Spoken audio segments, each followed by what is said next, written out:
অন্যদিকে আবার বাসন্তীর পেটুয়াখালী, সেই পেটুয়াখালীতে তৃণমূলের বিজয় উৎসব ঘিরে ধুন্ধুমার।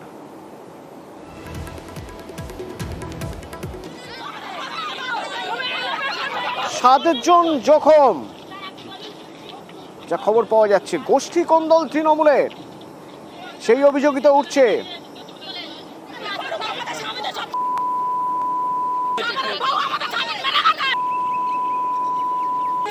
বাজি ফাটানোর অভিযোগ, বাজি ফাটানোর প্রতিবাদ করা হয়েছিল, আর সেখান থেকেই নাকি বচসার সূত্রপাত। এরপর পঞ্চায়েত সদস্যের উপর লাঠি রড নিয়ে হামলার অভিযোগ গ্রাম পঞ্চায়েত প্রধানের অনুগামীদের।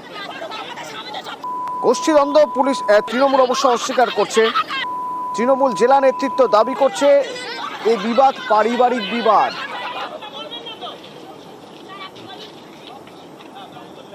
বলছে ঘরের দৈরের সামনে বোনটা মারছে, ওই জাফরশেখের কিছু ছেলেগুলো সেইটা নিয়ে এরা বলতে ওই নিয়ে একটা গন্ডগোল মুখ বচাশ একটা কিছু একটা ঘটনা ঘটেছে। এক জায়গায় গল্প করছিল, হঠাৎ কিছু লোক খাল পার হয়ে এসে আচমকা এদের উপরে চড়া হয়। টিএমসি আমরা যুব ওরা মাথা সব হ্যাঁ, বাইরে থেকে কিছু লোকজন এসে এই ঘটনাগুলো ঘটবে।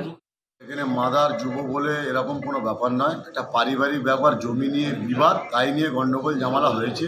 পুলিশ তদন্ত করছে, যেখানে দলের গোষ্ঠীদ্বন্দ্ব এসব এরকম কোনো ব্যাপার নয়। বিরোধী শক্তি একটা রয়েছে, তৃণমূল দলকে কালীমুক্ত করার জন্য সবসময় অপপ্রচারটা করে।